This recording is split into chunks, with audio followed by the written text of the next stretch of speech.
lucu, memakan manusia hingga tak tersisa. Orang ini menemukannya di tepi sungai. Kemudian dia memungutnya, dia memegang belut di tangan kanannya. Sedangkan di tangan kirinya sedang mengangkat telepon, tetapi, dia tidak menyadari bahwa bahaya sedang mendekatinya. Setelah selesai menelepon, pria ini berencana melempar kembali belut itu ke sungai. Tiba-tiba, belut itu menggigit tangannya. Dengan sekuat tenaga pria ini berhasil melepaskan belut itu. Beberapa detik berikutnya, ribuan belut terbang keluar sungai dan menggigit punggung pria itu. Di saat itu, orang ini lupa bahwa dia bisa berlari. Dia terus merangkak di tanah. Tiba-tiba, seekor belut raksasa keluar. Ya Tuhan, dengan kekuatannya, belut itu menarik masuk pria itu ke dalam air dan mati. Di sisi lain, seorang kakek tua sedang memancing membawa anjingnya di tepi sungai, tidak mendapatkan ikan. Lalu seekor belut terbang keluar dan langsung membawa kakek tua ke bawah sungai. Anjingnya yang melihat keadaan ini, langsung berlari ke ketinggian dan melihat tuannya yang meninggal. Saat polisi datang memeriksa, mereka sudah dimakan dan tidak meninggalkan sisa, hanya menemukan 2 belut yang sudah mati. Polisi ingin wali kota menutup tempat itu untuk dapat menemukan masalahnya. Tetapi wali kota itu malah berkata, di sini adalah danau ikan yang terbaik. Jika ditutup 2 hari, maka dia akan kehilangan keuntungan sekitar $20.000. Jadi wali kota itu tidak setuju dengan permintaan polisi. Sejumlah besar turis datang untuk bermain di danau tersebut. Tetapi mereka tidak tahu, bahwa danau ini sudah menjadi dunia belut yang mengerikan. Setelah Anggi keluar dari danau, dia melihat kakinya yang sudah menjadi merah karena darah, ketika Anto memegangnya, dan kemudian mencium baunya, bau darah. Kemudian, semua orang ketakutan dan bergegas ke tepi danau.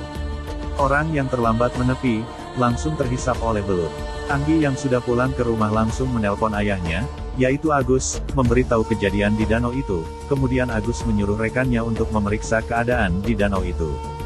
Rekannya tidak tahu bahwa dirinya sedang dalam keadaan berbahaya, duduk di perahu dan ingin minum sebentar. Baru saja dia membuka tutupnya, beberapa detik kemudian tangannya digigit oleh belut secara tiba-tiba. Lalu dia jatuh ke dalam danau, dan akhirnya dimakan oleh para belut. Seketika menghilang dari danau itu, hanya tersisa botol minuman yang dia buka tadi. Agus sampai ke tempat rekannya, melihat perahu yang terbalik.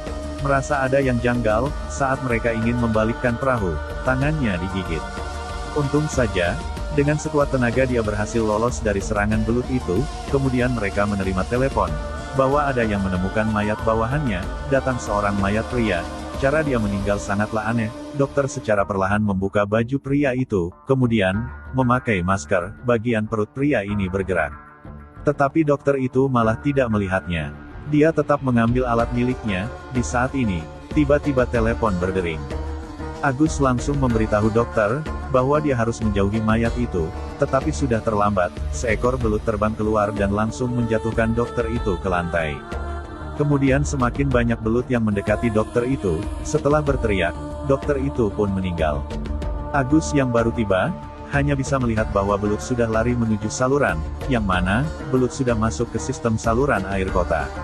Agus meminta wali kota untuk segera menghentikan saluran air kota, tetapi wali kota itu tidak peduli dan langsung meninggalkannya. Menurut wali kota, beberapa nyawa tidak cukup untuk dibandingkan dengan perekonomian. Demi keamanan, Agus menyelenggarakan konferensi pers dengan biayanya sendiri, memperingatkan kepada semua orang untuk menjauhi sumber air, bahkan keran di rumah. Dan di saat ini juga, ribuan belut sudah masuk ke saluran air. Semakin banyak orang yang diserang oleh belut, tepi danau penuh dengan mayat. Yang paling mengerikan adalah, belut ini mengalami perubahan. Mereka belajar untuk merangkak di daratan, di tengah kota, di taman. Ya Tuhan, belut ada di mana-mana. Kerumunan orang tiba-tiba menjadi panik. Masalah semakin besar, sampai tidak bisa mencuci muka dan juga tidak dapat buang air besar dan kecil. Di sisi lain, wali kota juga mengalami kecelakaan. Saat dia sedang buang air besar, dia digigit oleh belut, kemudian belut itu masuk ke dalam tubuhnya, dan wali kota pun terbaring di lantai. Bahkan rekan Agus, saat mengendarai mobil, juga diserang oleh para belut. Agus dan temannya keluar dari mobil, dan melihat rekan mereka digigit, tetapi tidak dapat berbuat apa-apa, karena belut itu sangat banyak. Anggi yang hanya berada di rumah juga diserang belut, sangat berbahaya. Ibunya terjebak di dalam toilet, terus meminta tolong. Ya Tuhan, Anggi yang berani, kemudian memukul belut itu. Melihat ada yang masih kurang, dia menggunakan alat pemanas, memberikannya pada sang ibu untuk melindungi diri sendiri. Kemudian Anggi mengambil tongkat. Menusuki belut-belut itu, anehnya, belut tidak menyerang Anggi. Akhirnya, ibunya berhasil menyerang belut karena bantuan Anggi. Mereka berhasil lolos, karena buru-buru, Anggi malah terpeleset, kemudian ibu menyuruhnya untuk bersembunyi, dan ibunya juga ikut pergi untuk menyusul Anto, tetapi ketika sampai di tepi danau, selain mayat, dia tidak terlihat putranya. Di saat ini, semakin banyak belut datang mendekatinya, sang ibu menuang bensin, kemudian menyalakan api, hanya dalam beberapa detik saja, langsung tercium wangi belut bakar, sang ibu pun menangis. Ada apa? Agus yang baru saja sampai di rumah wali kota, langsung diserang oleh para belut, hampir saja dia mati, dan di tempat Anggi, karena dia adalah pemeran utama, dirinya mulai memotong belut dengan alat pembersih rumput.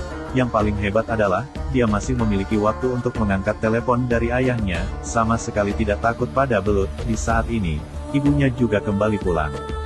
Keduanya bekerja sama, dengan mudah mereka menghancurkan belut. Agus kembali ke rumah, setelah menolong mereka, mengendarai mobil, dan berencana pergi. Tetapi ketika mereka melewati menara, tiba-tiba, menara jatuh, dan menyetrum belut-belut yang ada di tanah, membuat Agus memiliki ide. Dia ingin menggunakan bau amis dari hati belut, agar semua belut menuju ke tempat pembangkit listrik. Karena hati belut terlalu sedikit, belut yang ditarik kemari tidak banyak, akhirnya rekan Agus membuat keputusan, dia melompat ke bawah, dan ingin membunuh belut lainnya untuk menarik lebih banyak belut. Tidak tahu kenapa, semua belut pun mendatanginya, tetapi dirinya malah mati di sana. Kemudian mereka membuka saklar. Dengan sebentar saja, semua saluran jadi penuh dengan wangi belut terbakar. Jika ditambah dengan sambal terasi, akan sangat mantap. Inilah akhir dari cerita kami, kota yang kembali adem ayem. Di saat seorang pria meminum air dari keran, anjing itu terus menggonggong. Pria itu langsung mengusir anjing itu.